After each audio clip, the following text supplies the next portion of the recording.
ഇസ്തിഖാഖുൽ ഇബാദത്ത് എന്ന് പറയുന്നത് അതാണ്. അല്ലാത്ത ഏതെങ്കിലും ഒരു വസ്തുവിന് സ്വന്തമായി ഉപകാരം ചെയ്യാൻ കഴിയുമെന്നോ ഉപദ്രവം വരുത്തി വെക്കാൻ കഴിയുമെന്നോ വിശ്വാസമുണ്ടോ?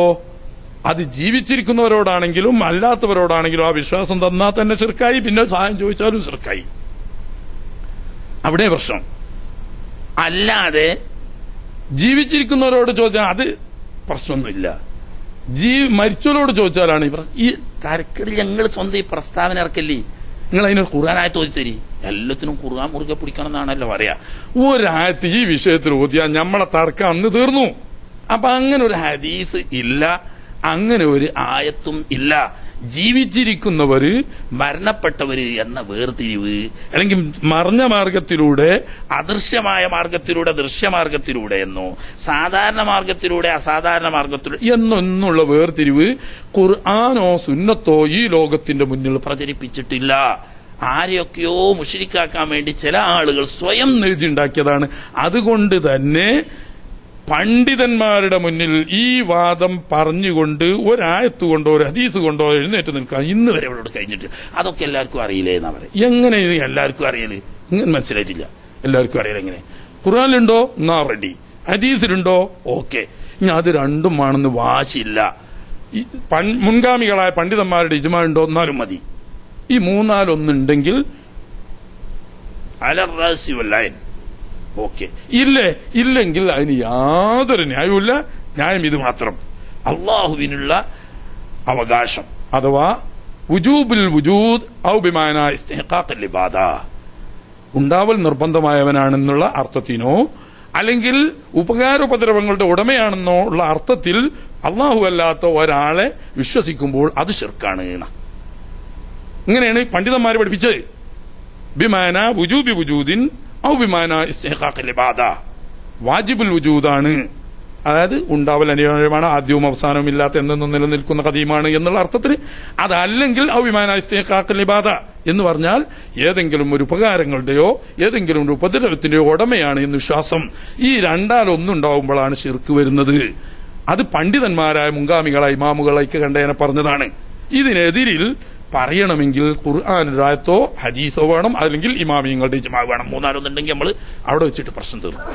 ഉണ്ടെങ്കിൽ കൊണ്ടുവരേണ്ടി.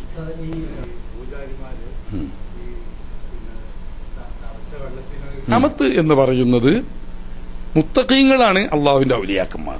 മുത്തഖീങ്ങളിൽ നിന്നിട്ടുണ്ടാവുന്ന അസാധാരണ സംഭവങ്ങൾക്ക് കറാമത്ത് എന്ന്. അസാധാരണ സംഭവങ്ങൾ അല്ലാത്തവർക്കും ഉണ്ടാവും.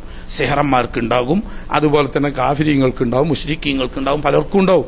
ദജ്ജാലിന് എന്തൊക്കെ അത്ഭുതങ്ങൾ ഉണ്ടാണ്. അതിലും കാഫിറിഞ്ഞ് വേറെ ഇല്ലല്ലോ. ദജ്ജാലിന് മരിച്ചവരെ ജീവിപ്പിക്കാൻ തുടങ്ങി, ഈ ലോകത്ത് മഴ വർഷിപ്പിക്കാനും ഭൂമിയിൽ നിന്നിട്ടുള്ള വസ്തുക്കളെ മുളപ്പിക്കാനും ഉണ്ടാക്കാനും ഉൾപ്പെടെ എണ്ണമറ്റ ലോകത്തെ ഏറ്റവും വലിയ പരീക്ഷണം, കടുത്ത പരീക്ഷണമാണ്. നബിത്തങ്ങൾ തന്നെ ഒക്കെ വിശദീകരിച്ചിട്ട് പറഞ്ഞത്, വേണ്ടത് നിങ്ങൾ ദജ്ജാൽ പുറപ്പെട്ടു എന്ന വിവരം കേട്ടാൽ നിങ്ങൾ അവനെ തൊട്ട് അകന്നു മാറി നിന്നോളി എന്ന് പറഞ്ഞു. ഇത്രയൊക്കെ വിവരം ഉണ്ടെങ്കിൽ പോലും പതറിപ്പോകും. അത്രയും അത്ഭുതങ്ങൾ കാട്ടുന്ന. എന്നാ പിന്നെന്താ പേടിക്കാനില്ല. കാരണം അവൻ പറയണെന്താ, ഞാൻ വലിയാണെന്നല്ല, വലിയാണെന്നല്ല കുടുങ്ങില്ലേ, വലിയാണെന്നല്ല അവൻ പറയണെന്താണ്, ഞാൻ റബ്ബാണ്. അതിന് ഏത് അലിഫ് ബാഗ് പഠിച്ച കുട്ടികൾക്കും തിരിയുന്ന ഒരു തത്വമാണ് അതിന് സല്ലല്ലാഹു അലൈഹി വസല്ലം തങ്ങൾ പറഞ്ഞത്. റബ്ബ് ഒന്ന്, ദുന്യാവിൽ വെച്ച് റബ്ബിനെ നിങ്ങൾ ഉണർച്ചയിൽ കാണുകയില്ല. അപ്പൊ പിന്നെ കാണണ്ടാവണ്ടോ എന്നെ റബ്ബല്ലാന്ന് വിശ്വസിക്കുക. ഇനി അതുകൊണ്ടും തിരിഞ്ഞില്ലെങ്കിൽ നിങ്ങൾ ഒരു കാര്യം പറഞ്ഞോളി, ഇന്നഹു ആവറു ഇന്ന റബ്ബക്കും ലൈസ ബിഅവറ. ഇത് നിങ്ങൾ പരിചയപ്പെടുത്തു നോക്ക്. സാധാരണ ഒരു വിവരമില്ലാത്ത സാധാരണക്കാർക്ക് മനസ്സിലാക്കാം. ഈ അത്ഭുതങ്ങളൊക്കെ കാട്ടുമ്പോൾ നിങ്ങളൊന്നും ബേജാറാണ്ട. റബ്ബിന് ഒറ്റക്കണ്ണനല്ല, എന്തായാലും ഇവന് ഒറ്റക്കണ്ണേ ഉള്ളൂ. അത്രയും അപ്പൊ അത്ഭുതങ്ങൾ പലർക്കും ഉണ്ടാവും. അത്ഭുതമല്ല പ്രശ്നം. വലിയ ആവണമെങ്കിലും നബി ആവണമെങ്കിലും, നബിയാണെങ്കിൽ റിസാലത്ത് നുബുവത്ത് വാദം വേണം.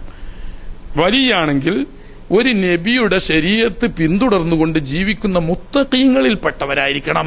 ഇൻ ഔലിയാഉ ഇല്ലൽ മുത്തഖൂൻ എന്നാണല്ലോ അള്ളാഹു തആല പറഞ്ഞത്. അള്ളാഹുവിന്റെ ഔലിയാക്കൾ മുത്തഖീങ്ങൾ മാത്രമേ ഉണ്ടാവുള്ളൂ. അപ്പൊ ഇയാളുടെ ജീവിതത്തിൽ തഖ്വ ഉണ്ടോ? തഖ്വ ഉണ്ടെങ്കിൽ തഖ്വയുള്ളവരിൽ നിന്നിട്ട് പ്രകടമാവുന്ന അത്ഭുതങ്ങൾ കറാമത്താണെന്ന് വരും. അല്ലാത്തതൊക്കെ ഒരുപക്ഷെ സിഹറായിരിക്കും, അതല്ലെങ്കിൽ ജാലവിദ്യ ആയിരിക്കും, ഇങ്ങനെ പലതുമായിരിക്കും. അപ്പൊ ആള് അത്ഭുതം കാട്ടുന്നത് കൊണ്ടൊന്നും നമ്മൾ വേദാറാണ്ട. ആള് മുത്തഖിയാണോ നോക്കുക. ഇനി ആൾക്കൊന്നും അറിയില്ല, തഖ്വ നമുക്ക് അറിയില്ല, എന്നാ അവനെ നിങ്ങൾ അംഗീകരിക്കണ്ട. അപ്പൊ അതിന്റെ മുഴുവൻ അർത്ഥം എന്താ?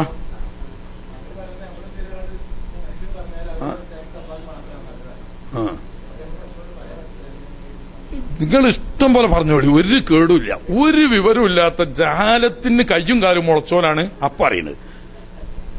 ശുക്രൻ എന്ന് പറഞ്ഞാൽ നിങ്ങൾക്ക് നന്ദി എന്ന നബി സല്ലല്ലാഹു അലൈഹി വസല്ലം തങ്ങൾ പറഞ്ഞ മല്ലം യഷ്കുരിന്നാസ ലം യഷ്കുരില്ലാ. അള്ളാഹു മനുഷ്യർക്ക് നന്ദി ചെയ്യാത്തവൻ അള്ളാഹ്ക്ക് എന്തായാലും നന്ദി ചെയ്യൂല. കണ്ണു മുന്നിൽ കാണുന്ന മനുഷ്യന് നന്ദി ചെയ്യാത്തവൻ കാണാത്തവനുണ്ടോ നന്ദി ചെയ്യണേ?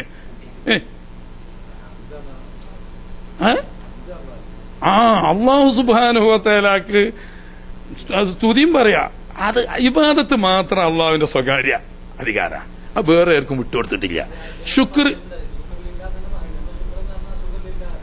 നീ എന്ത് പോകാൻ പറഞ്ഞാലും ഒക്കെ ഇതിന്റെ ബാക്കിയാ. ഏത് ശുക്രനില്ല എന്ന് പറഞ്ഞോളി, അതോടുകൂടി ഇയാൾക്ക് തന്നെ ശുക്ർ എന്ന് പറഞ്ഞോളി. നിങ്ങൾ എന്താ അതിന് കേട്? നബി സല്ലല്ലാഹു അലൈഹി വസല്ലം തങ്ങൾ പറഞ്ഞ ഹദീസ് ഞാൻ പറഞ്ഞത് എന്താ പറഞ്ഞേ? മല്ലം യഷ്കുരിൽ നാസ ലം യഷ്കുരില്ലാ. മനുഷ്യർക്ക് നന്ദി ചെയ്യാത്തവൻ പിന്നെ അള്ളാഹുവിന് എന്തായാലും നന്ദി ചെയ്യില്ല. നന്ദി ചെയ്യണം, ഒരു മുഅ്മിനായ മനുഷ്യന്റെ കടമയാണത്. എനിക്കൊരു ഉപകാരം ചെയ്തവനോട് നന്ദി പറയുക. അതിന് ഏത് വാക്കാ ഉപയോഗിക്കണം? ശുക്രൻ തന്നെ ഉപയോഗിച്ചോളന്നല്ല. ജസാക്കല്ലാഹു ഖൈറാ ഫഖദ് അബ്ലഗ സലാം. ഒരു ഗുണം ചെയ്തു, നമുക്കൊരു ഉപകാരം ചെയ്തു ഒരാള്, അയാൾക്ക് നന്ദിയായിട്ട് എന്ത് പറഞ്ഞു? ജസാക്കല്ലാഹു ഖൈർ, അള്ളാഹു തആല നിങ്ങൾക്ക് ഖൈറിനെ പ്രതിഫലം തരട്ടെ എന്ന് പറഞ്ഞാൽ ഏറ്റവും വലിയ നന്ദി വാക്കാണ്. അങ്ങനെ അപ്പൊ ചുരുക്കത്തിൽ ശുക്ർ പടപ്പുകൾക്ക് പറയാ, സ്തുതി ഹംദ് പടച്ചോൻ എന്ത് പറയുന്നത് പോലെ പടപ്പുകൾക്കും എന്ത് പറയാ. പടപ്പുകൾക്ക് നിങ്ങൾ എന്തൊക്കെയാ മനസ്സിലാക്കിയെന്നാണ്. അൽഹംദുലില്ലാ എന്ന് പറഞ്ഞാൽ എല്ലാ സ്തുതിയുടെയും ഉടമ അള്ളാഹു ആവുന്നു. എല്ലാത്തിന്റെയും ഉടമ അള്ളാഹു ആകുമ്പോൾ തന്നെ ഹംദ് 4 ജാതി ഉണ്ട്. അതാണ് എല്ലാ സ്തുതി എന്ന് പറഞ്ഞതിന്റെ തന്നെ അർത്ഥം. എല്ലാ സ്തുതിയും എന്ന് പറഞ്ഞാൽ അള്ളാഹു തആല അള്ളാഹുവിനെ സ്തുതിച്ചതുണ്ട്. അൽഹംദുലില്ലാഹി റബ്ബിൽ ആലമീൻ ഫാത്തിഹ സൂറത്തിൽ പറഞ്ഞ അള്ളയാണ്, അള്ളാഹിനെ സ്തുതിച്ചതാണ്. ഇനി നമ്മൾ നിസ്കരിക്കുമ്പോൾ അൽഹംദുലില്ലാഹി റബ്ബിൽ ആലമീൻ എന്ന് പറയുന്നു, പടപ്പുകൾ അള്ളാഹിനെ സ്തുതിക്കുകയാണ്. ഇനി അതിന്റെ പുറമെ പടപ്പുകളെ പടച്ചോൻ സ്തുതിച്ചിട്ടുണ്ട്. നിഅമൽ അബ്ദു ഇന്നഹു അവ്വാബ്. ആരെ പറയുന്നു? അയ്യൂബ് നബി അലൈഹി സ്വലാമിനെ പറ്റിയിട്ട് നിഅമൽ അബ്ദു, നല്ലൊരു അടിമ, ഇന്നഹു അവ്വാബ്, അല്ലാതെ അള്ളാഹുലേക്ക് പശ്ചാത്തപിച്ച് മടങ്ങുന്ന, ഖേദിച്ച് മടങ്ങുന്ന ഒരു വല്ലാത്ത മനുഷ്യനാണ് എന്നിങ്ങനെ. അതുപോലെ തന്നെ ഇബ്രാഹിം നബി അലൈഹി സ്വലാമിന് ഇന്ന ഇബ്രാഹിം ഹലീമുൻ അവ്വാഹും മുനീബ്. ഇബ്രാഹിം നബി അലൈഹി സ്വലാം വല്ലാത്ത അയ്യോപാവുള്ള മനുഷ്യനാണ്, അള്ളാഹുലേക്ക് അങ്ങേയറ്റം മടങ്ങുന്ന. ഇങ്ങനെ അള്ളാഹു തആല പടപ്പുകളെ സ്തുതിക്കലുണ്ട്. ഇനി പടപ്പുകളെയും സ്തുതിക്കലുണ്ട് അല്ലേ? അത് തരക്കേടില്ല, നല്ലൊരു മനുഷ്യനാണ്, ഉണ്ടോ അല്ലേ? അത് നല്ലൊരു മനുഷ്യനാണ്, കൊള്ളാം, തരക്കേടില്ലാത്തൊരു നല്ല, അയാൾ നല്ല സ്വഭാവമാണ്, അയാളുടെ സംസാരം കേട്ടാൽ തന്നെ നല്ല മനുഷ്യനാണ്, അയാൾ നല്ല പെരുമാറ്റമുള്ളതാണ്. ഇതൊക്കെ സ്തുതിയാണ്. അപ്പൊ പടപ്പുകൾ പരസ്പരം സ്തുതിക്കുന്നത്, പടപ്പുകൾ പടച്ചവനെ സ്തുതിക്കുന്നത്, പടച്ചവൻ പടപ്പുകളെ സ്തുതിക്കുന്നത്, പടച്ചവൻ പടച്ചവനെ തന്നെ സ്തുതിക്കുന്നത്. 4 തരം സ്തുതിയുണ്ട്. ഈ സ്തുതിയുടെയൊക്കെ യഥാർത്ഥ ഉടമ അള്ളാഹു ആവുന്നു എന്ന് പറഞ്ഞതിന്റെ അർത്ഥം എന്താ? നമ്മൾ തമ്മ സ്തുതിക്കുന്നുണ്ടെങ്കിൽ അവൻ നല്ല ആള് എന്ന് പറഞ്ഞ് എന്തുകൊണ്ട്? അയാൾക്കുള്ള നന്മ അള്ളാഹ് കൊടുത്തത് കൊണ്ടാണ്. അതുകൊണ്ട് അയാളെ സ്തുതിക്കേണ്ടെന്നല്ല, അതിന്റെ ഉടമ അള്ളാഹാണ്. കാരണം അയാൾക്ക് ആ നന്മ അള്ളാഹാണ് കൊടുത്തത്. നമ്മൾ അൽഹംദുലില്ലാ എന്ന് അള്ളാഹുവിനെ നമ്മൾ സ്തുതിക്കുന്നു, അതിന്റെ ഉടമ അള്ളാഹ്. എന്താ? ഈ അൽഹംദുലില്ലാ എന്ന് പറയാനുള്ള ഭാഗ്യം അള്ളാഹ് തന്നെങ്കിൽ തന്നെ കിട്ടൂ. ഒരു വലിയ ഭാഗ്യമാണ് അള്ളാഹുവിന് അൽഹംദുലില്ലാ എന്ന് പറയാന്ന് പറയുന്നത്, ഒരു വലിയ ഭാഗ്യമാണ്. ഈ ഭാഗ്യം അള്ളാഹ് നമുക്ക് തന്നിട്ടാട്ടി. അപ്പൊ നമ്മൾ പറഞ്ഞതും ആരുടെ തന്നെ ഉടമയാണ്? അള്ളാഹു സുബ്ഹാനഹു വ തആല നബി സല്ലല്ലാഹു അലൈഹി വസല്ലം തങ്ങളെ സ്തുതിച്ചു, അതല്ലെങ്കിൽ ഇബ്രാഹിം നബി അലൈഹി സ്വലാമിനെ സ്തുതിച്ചു, മറ്റു സ്വാലിഹീങ്ങളെ സ്തുതിച്ചു. എന്താർത്ഥം? അള്ളാഹ് അവരെ നന്നാക്കി വെച്ചിട്ടല്ലേ സ്തുതിക്കാൻ പറ്റിയത്. അപ്പൊ അതിന്റെ ഉടമ തന്നെയാണ്. പിന്നെ അള്ളാഹിനെ സ്തുതിക്കുന്ന പറഞ്ഞാൽ ഏതായാലും അള്ളാഹ് തന്നെ എല്ലാത്തിന്റെ ഉടമ. അപ്പൊ ചുരുക്കത്തിൽ പടപ്പുകളെ സ്തുതിക്കാൻ വിരോധമില്ല, പടപ്പുകൾക്ക് നന്ദി ചെയ്യണം. അനിഷ്കുർലി വലിവാലിദൈക്. എവിടെ ഇവരൊക്കെ ഇൽമ പഠിച്ചു പോകുന്നത്? ഞാൻ ഇതാണ് പുതുമപ്പെടുന്നത്. ഖുർആൻ പഠിക്കാതെ ഇവരൊക്കെ എവിടുന്ന ഈ ദീൻദാവത്ത് നടക്കുന്നത്? അനിഷ്കുർലി വലിവാലിദൈക്, എനിക്ക് നിങ്ങൾ നന്ദി ചെയ്യണം എന്ന് ഞാൻ കൽപ്പിക്കുന്നു.